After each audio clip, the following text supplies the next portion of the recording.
At Wind River Resort and Casino, we like to celebrate life's little moments. Oh, and the big ones too, because around here, when you're completely in the moment, that's when the magic happens. Come in and find your moment at Wind River Resort and Casino.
Good morning, everyone. Definitely kind of starting off the show here with showing some of the devastation that we did see in the Redding area.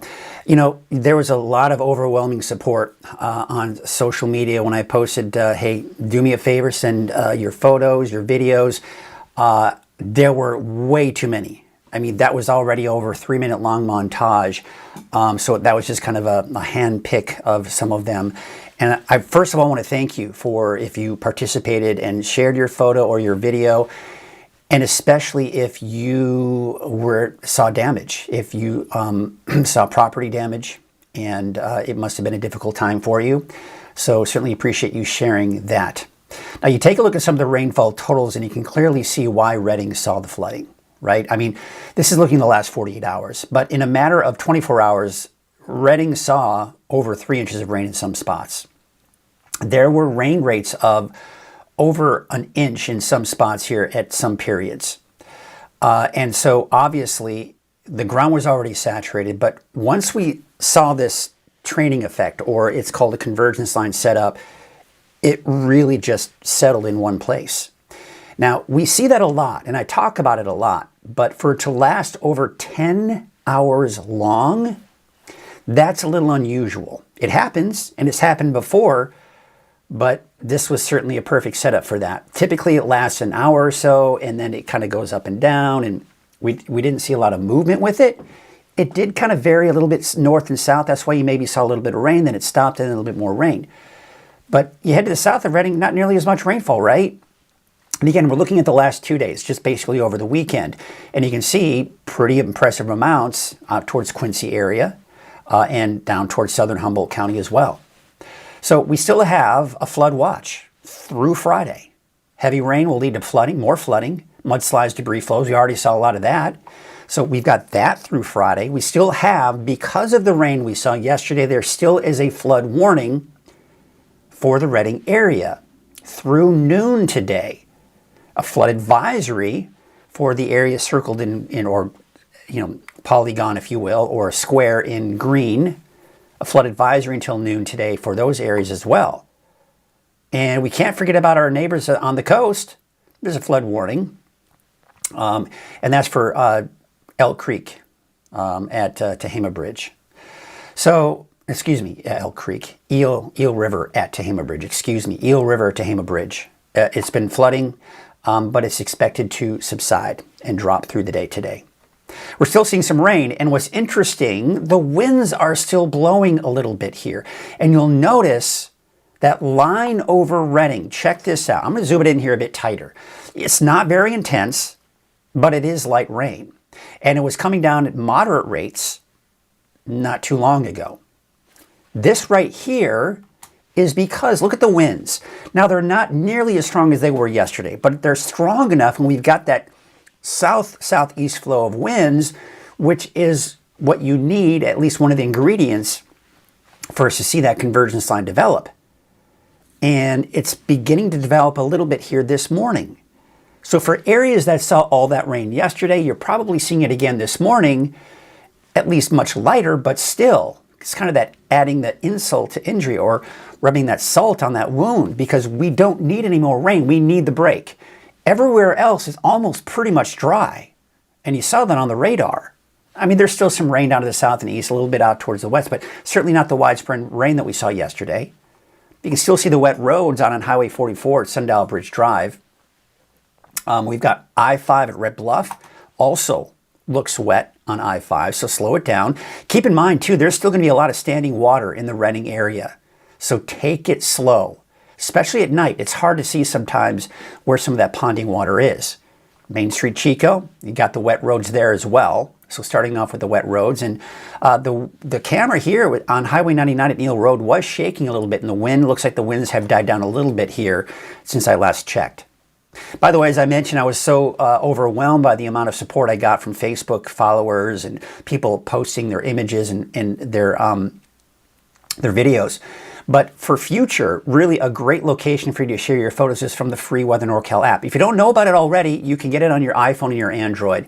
Just search for Weather NorCal in your app store, and you can download the app for free. And from there, you can share your photos. That's a great spot to share them because I check that every day. And that's just the one location where we can get a lot of photos. So we've got a brief break from the rain for most of us to start the week. As mentioned, you saw that little bit of line developing in Redding, unfortunately. Off and on rain, though, through the holiday week. Heavy at times still. More flooding, mud, and rock slides as well. Gusty winds lowering snow levels this week as well. So it's not over. Yeah, we're getting the break, but unfortunately it's not over. So let's take a look at your Monday, December 22nd, Krueger's Quickcast. For those of you that are new to Coffee with Krueger, welcome, number one. And number two, what I do with Coffee with Krueger and my morning and evening update, because I really go into a lot of detail in my forecast, as you may or may not know. I like to start the show off with a quick forecast for the day, or in the evening for the night and into the next day. So you can just kind of get your quick and brief forecast. However, after that, we do a deeper dive and we really get into it. So let's start with the Krueger's Quickcast. For those of you that are in a hurry, just want to know what to expect today.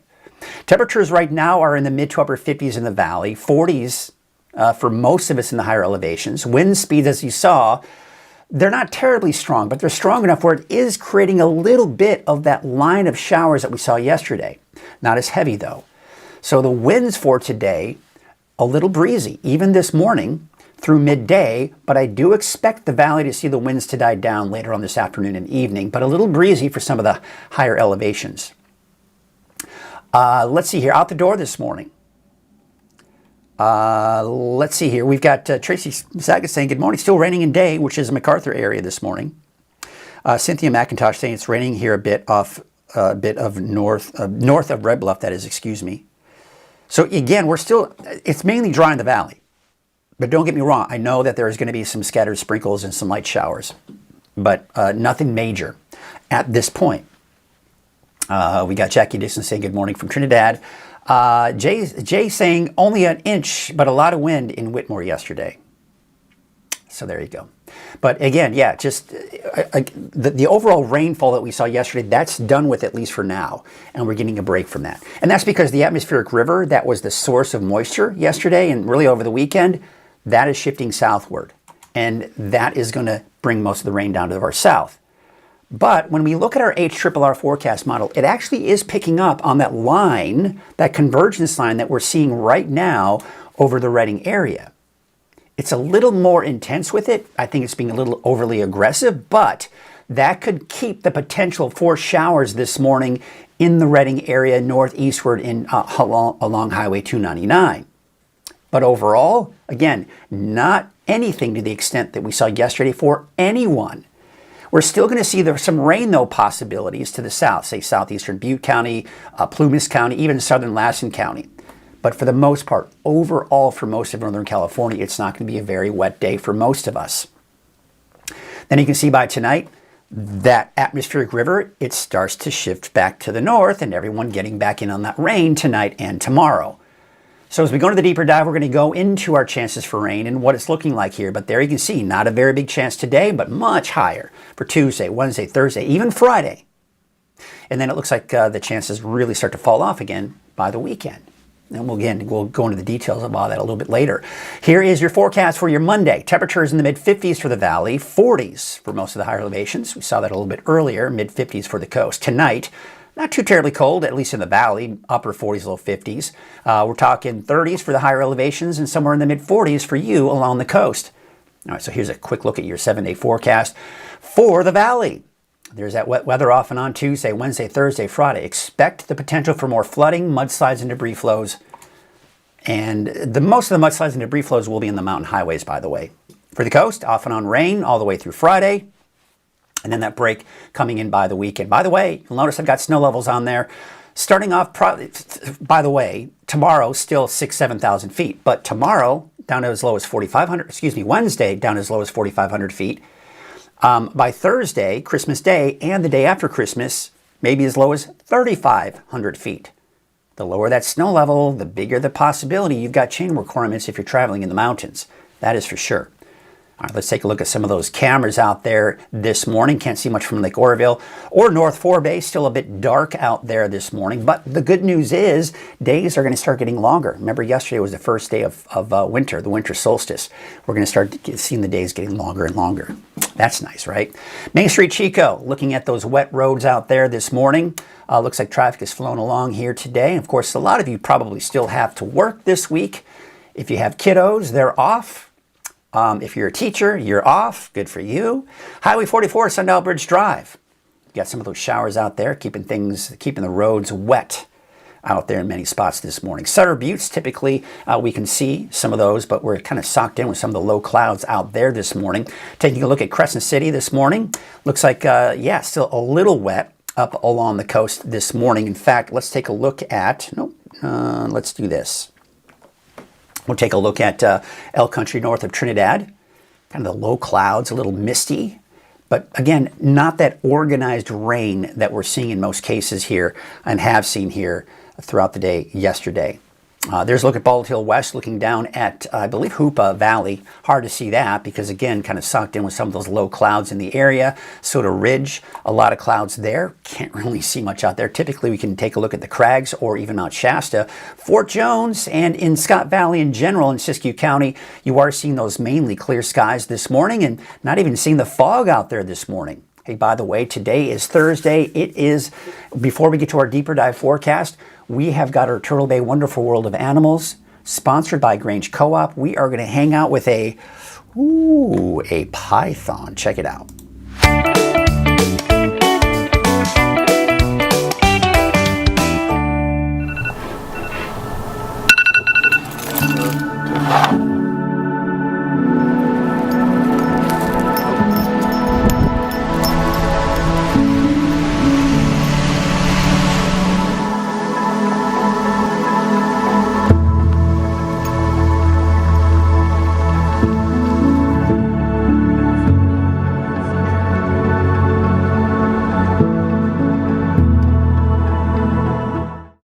everyone. Mike Krueger from Weather NorCal. You're watching Turtle Bay, Wonderful World of Animals. We've got Adrian from Turtle Bay with us today. Morning. And this is Daintree. This is Daintree. It's a very dainty name, but you know, I think most people when they look at snakes, and especially a python, right? Python has a bit of a negative connotation, would you say? Yeah. Yeah. So are pythons venomous? Are they dangerous? So pythons are a very primitive snake. Pythons have been around for a very long time, and they're not venomous because they squeeze their food. They're constrictors.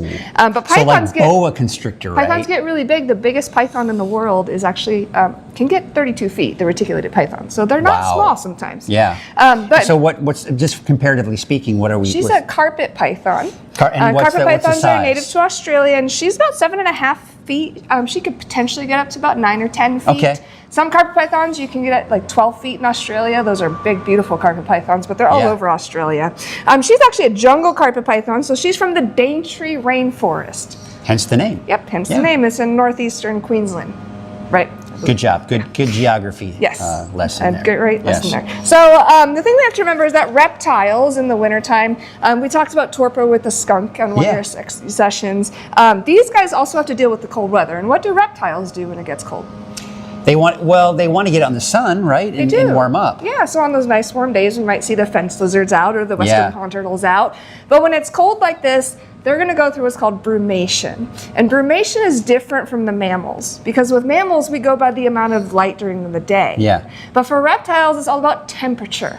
So when it gets cold, they just get inactive because they're ectothermic. And ectothermic means that your body temperature is the same as the air around you. Okay. So reptiles around here, depending on the species, usually burrow into leaf litter. They find a rock crevice like the rattlesnakes like to do. The western pond turtles, they stay under the water until it gets warm enough. Yeah, because it stays warmer in the water. It stays warmer in the water. Yeah. Some places you can actually see turtles swimming under the iced over water because it's warmer in the water than it is in the air. Interesting. It's pretty amazing. Yeah. So it's completely controlled by temperature. And when it gets cooler like that, they can't really be active and they don't eat. Their metabolism basically just stops. Okay. It has to be warm enough for them to be able to metabolize. So as we're recording this, these foggy days, obviously they're inside, but foggy days, he'd probably be somewhere burrowing. She'd just be sleeping the day and the night. Yeah, until it warmed up enough that she could come out and go search for food. Get you maybe some tomato soup to warm you up? Yeah, a little bit of soup. That's why we have in the mill building here, it's usually warmer. People say, wow, it's really warm in here. Well, we want to keep our reptiles active all year round.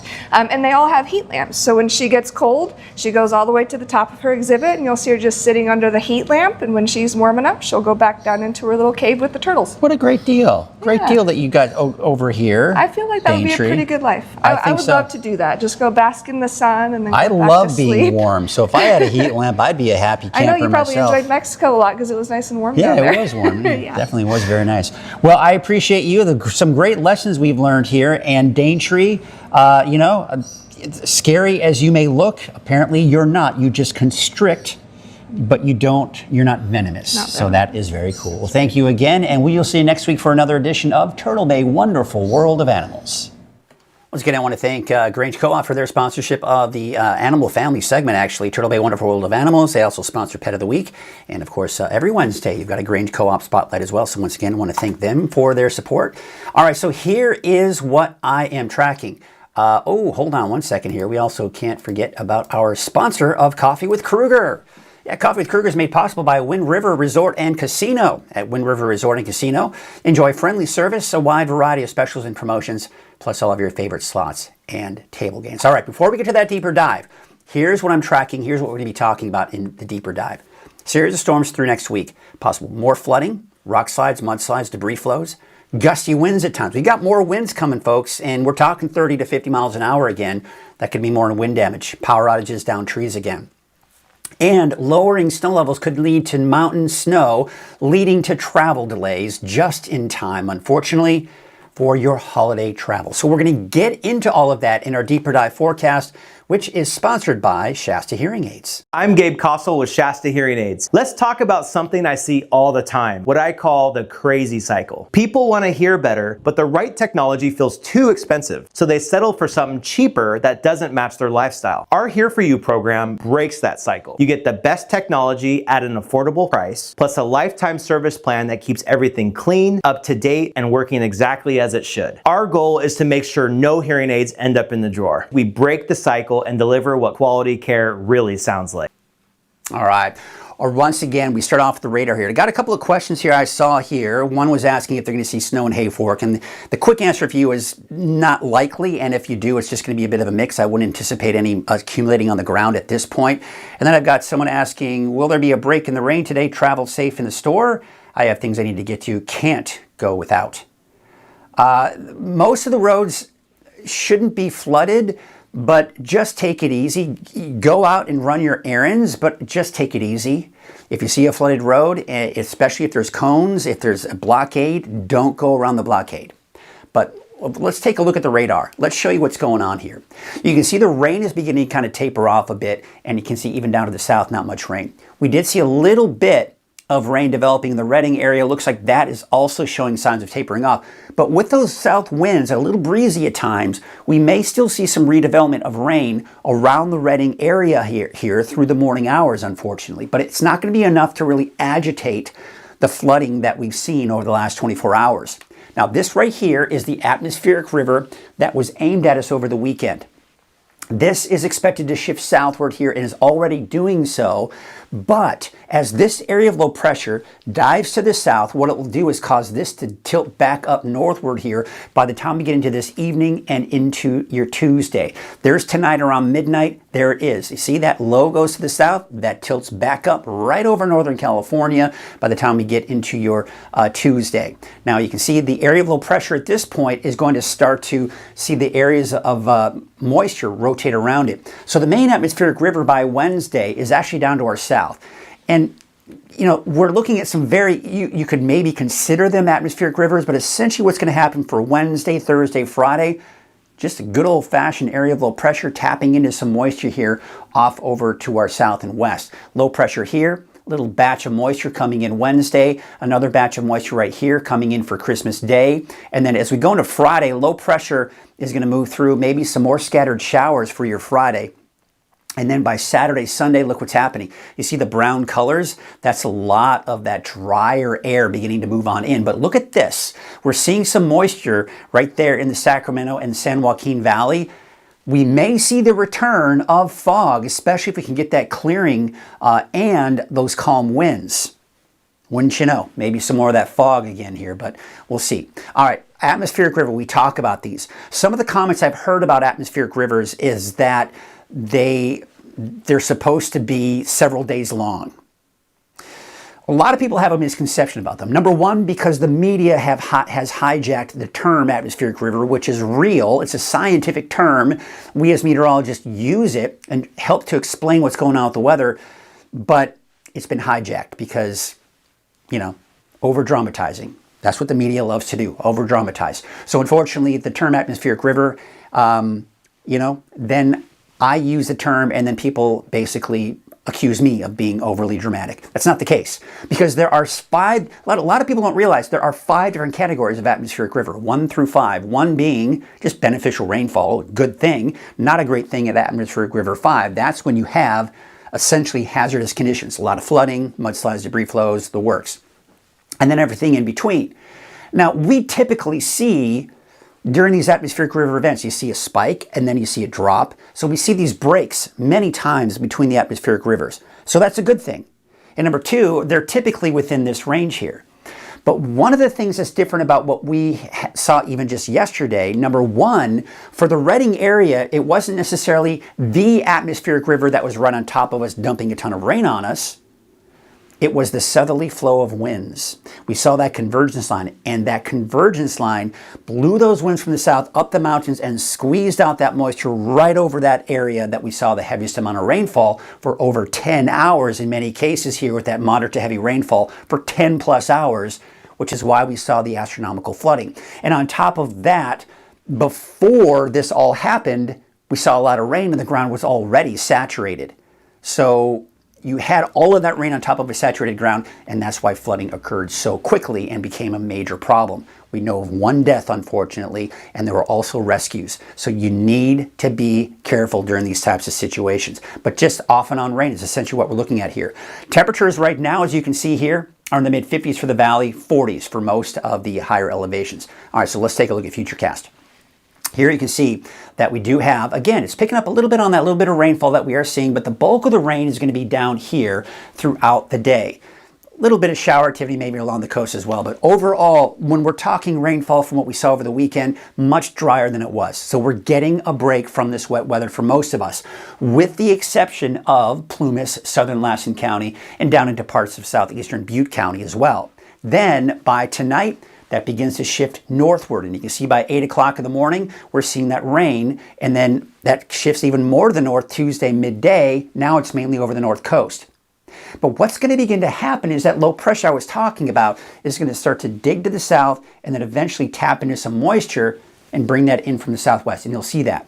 See that? All coming in from the southwest by Tuesday evening, Tuesday night. All right, here we are Tuesday night.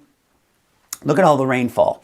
Now, bear in mind, there may even be a few thunderstorms in there as well, but look at the high snow levels. We're not seeing a lot of blue on the map indicating snow levels most likely above 6,000 and even 7,000 feet, but they will start to lower as we go into Wednesday afternoon. But look at this, maybe another break from the wet weather for the first half of the day on Wednesday, and then the next round begins to come in. We're seeing more blue on the map, so this would lead me to believe that maybe we're down about 4,500 feet in some cases.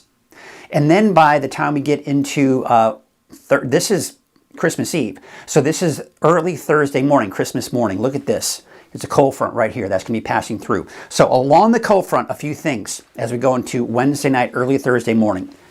Heavy band of rain along that cold front and very strong winds. Again, the 40 to even 50 miles per hour. We could be looking at more power outages, more downed trees, the works. That continues to move to the north and east. Look what happens. Now we see a lot of that rain transition to snow as it goes in the mountains, and snow levels are dropping because the cold front moved through. It ushered in the colder air. It's still tapping into that warm subtropical moisture, and as a result, we see lower snow levels. This, unfortunately, just in time for a lot of your holiday travel. I'm anticipating snow levels on average as low as 3,500 feet. You're going to have a harder time getting that snow below that, but there could be some cases. Highway 299 West, I don't think you're going to have major problems when we're dealing with snow. Still, mudslides and debris flows are going to be a concern, but Buckhorn Summit, Oregon Mountain, Berry Summit, maybe. I think better chances for snow on Highway 36, maybe north of Reading on I-5, maybe some chain requirement possibilities here. And then some of the higher mountain passes east of I-5, I think. So east of I-5, better chances for chain requirements Wednesday night, Thursday morning, maybe north of Reading, and then slimmer chances as you head west of I-5. But look at this. As we go through the day, Christmas, we're still seeing that flow coming in from the southwest. We're still seeing that area of low pressure usher in that colder air, keeping those snow levels fairly low. So that means that chain requirements are probably still going to be a very good possibility through the entire day on Christmas, even into Christmas night. And look at this, even for Friday morning, we're still seeing a lot of that snow. So the day after Christmas for that travel, probably still seeing snow levels as low as 3,500 feet, more chain requirements, and again, that potential for more rain and maybe even a few thunderstorms in there as well.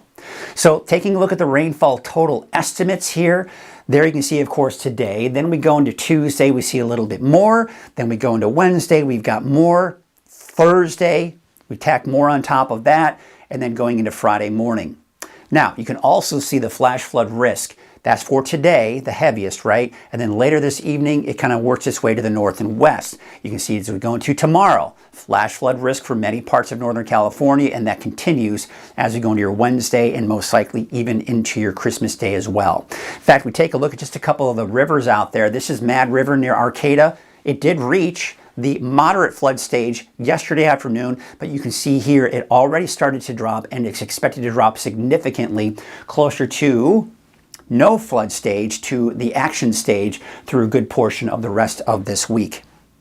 We take a look at Sacramento over Tehama Bridge.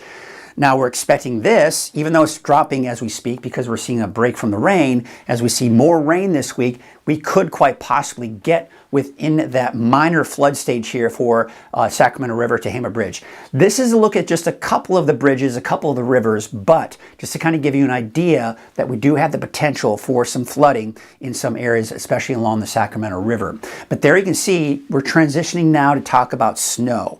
So what we need here is colder air, right? Well, there it is. That's what I've been talking about even since last week. It's still expected to dive down to the south here, and there's Wednesday.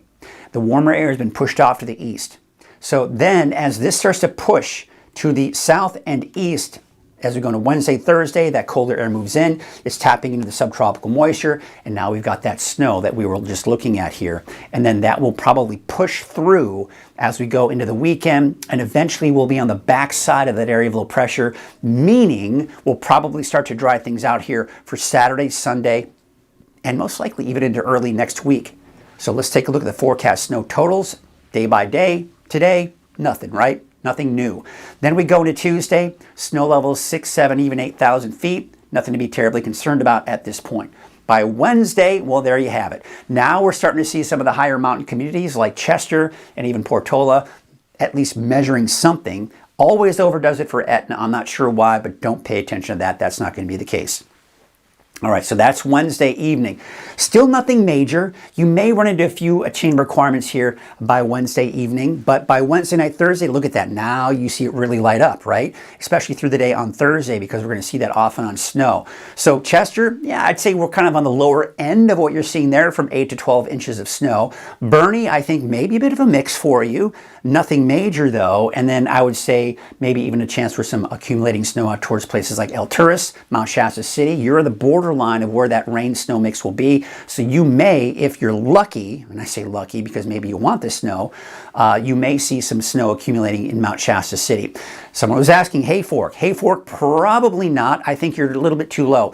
Hayfork, Weaverville, I think on average around 1,800, 2,000 feet, somewhere within that range. So I think you're going to be a little bit too low at the very least. At best, maybe, let's put it that way, maybe a mix. And then, of course, Etna, again, don't pay attention to that. Probably won't see the snow there. But it's going to be mainly the Southern Cascades and Northern Sierra where we see the bulk of that snow. And, of course, going into Friday, we kind of tack on a little bit more, maybe 1 to 2 inches out towards El Turris. All right, now, if you're traveling in the Sierra, maybe going to Lake Tahoe, for example, do note that as early as tomorrow night, Wednesday night, it gets even worse. Christmas Day, it gets even worse. There are much higher mountain passes going towards the Tahoe region than there are here in the North State. So you most likely will be dealing with chain requirements here as early as tomorrow evening, and then going into the rest of the week and even into probably the first half of the weekend. But there you can see there's snow watch for Mount Shasta Ski Park. There it is. 51 inches. That's at the base, by the way. And then we can see more than that at the peak, the summit of the ski park itself. So this is a good sign. Does it mean the ski park's going to open on Friday? Probably not. But there may be some discussion from the ski park itself, maybe start giving you some projected dates based on a good base of snow that we could possibly see here by the end of the week. That's, of course, yet to be determined, right? Because it hasn't happened yet. So yeah, they're going to have to wait until to see if that actually happens. But take a look at the wind gusts. Yeah, this morning they're certainly blowing a little bit here, and that is certainly helping to produce some of the showers that we are seeing in the Redding area this morning. But then as we go through the day today, the winds do start to subside.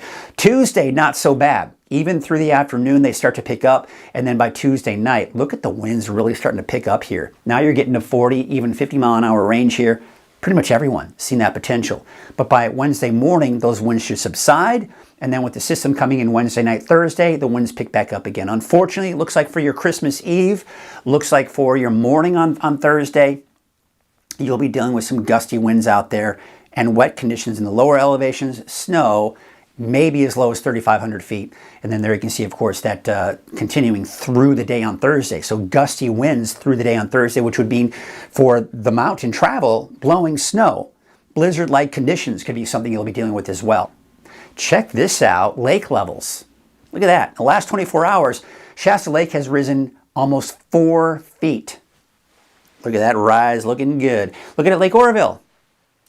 Look at that, almost, in fact, a little over 11 feet, and Trinity Lake about 2.43 feet. So this is great.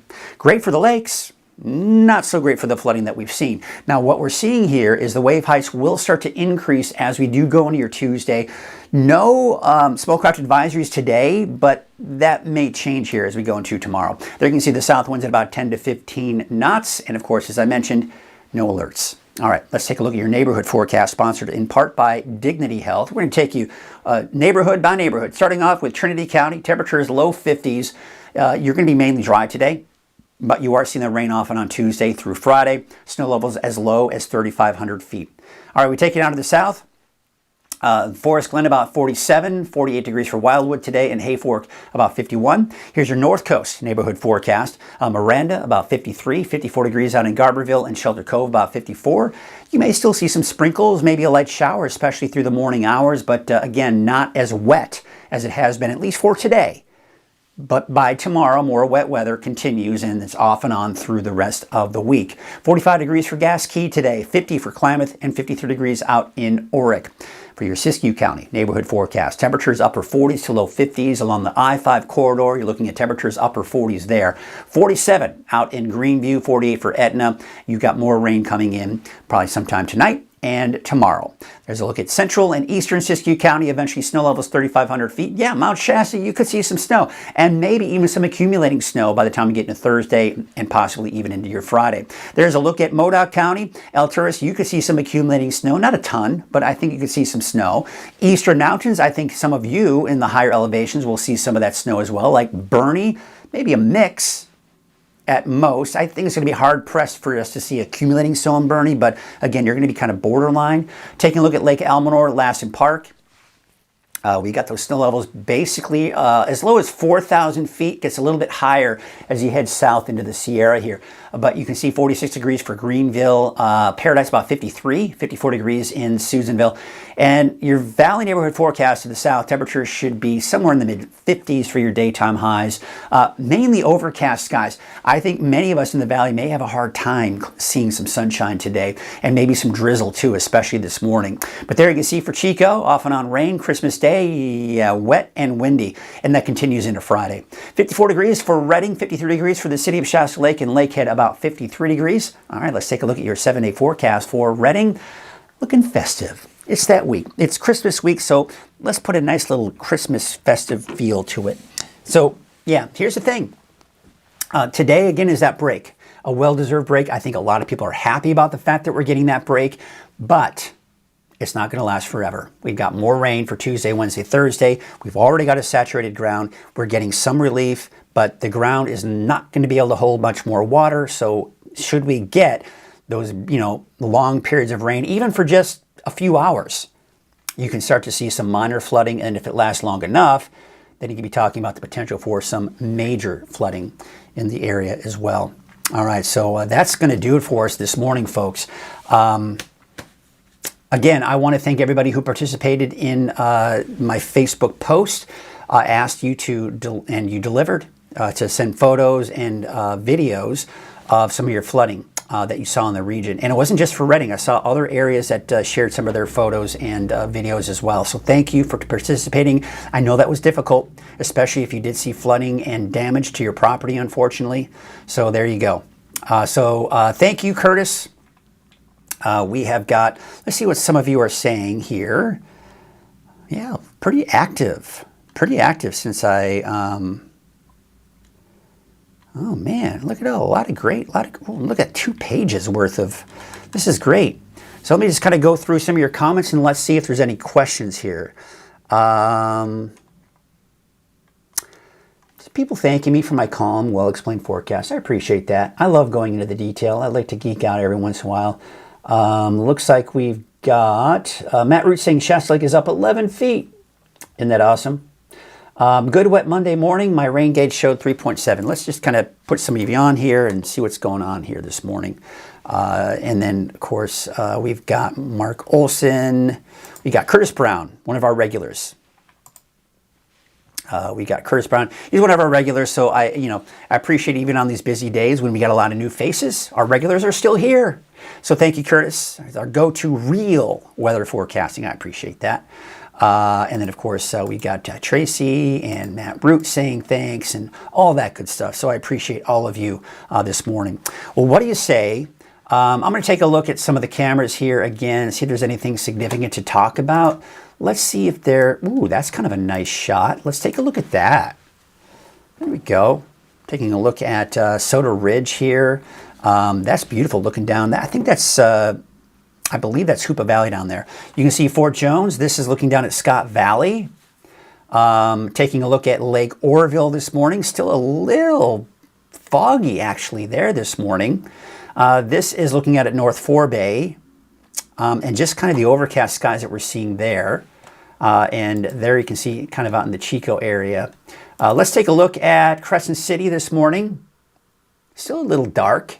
It looks to be a little wet there as well. We can take a look at, this is Elk Country just north of Trinidad. Don't see a lot of rain. Of course, the puddles left over from the wet weather there. Well, we're going to leave you with now, instead of I usually kind of leave you with a little montage of music and of course, some of the cameras, but we're going to take one last look, in case you missed it this morning, of some of the shared photos and videos that many of you shared on Facebook. And I put a nice little montage together of that flood video. So again, thank you all so much for sharing. Thank you so much for watching. Keep checking in, weathernorcal.com, the free Weather NorCal app, the 24-hour streaming channel available on Roku. I'm going to have to double check Amazon Fire Stick. I'm hearing that it's not working. But on YouTube, search for Weather NorCal, and you can watch the 24-hour channel there. And on demand, watch the latest video forecast. And it looks like we've got somebody on YouTube this morning saying, love your show. So you can watch, just like Christina watches, on YouTube. You can watch the live show and you can watch the 24-hour streaming channel there as well. So thank you for chiming in from YouTube. We don't get a lot of comments from YouTube, but I certainly appreciate that. And you can watch, you can go to weathernorcal.com. You can watch the 24-hour channel anywhere Weather NorCal is available, including the free Weather NorCal app, including weathernorcal.com as well. So a lot of great resources for you. I'm everywhere, folks. No matter where you are, you can get the latest forecast right there from your phone. You can check the website. You can watch the 24-hour channel. There's a lot of great resources for you. But again, I want to thank everybody for sharing those photos. We're going to leave you with a montage of some of the photos of flooding and some of the videos as well. Again, I will be doing updates again at noon and 6 p.m. And then I'll be back again tomorrow doing it all over again. So we'll see you tomorrow morning right here on Coffee with Krueger at 6:30. Have yourselves a great rest of your day.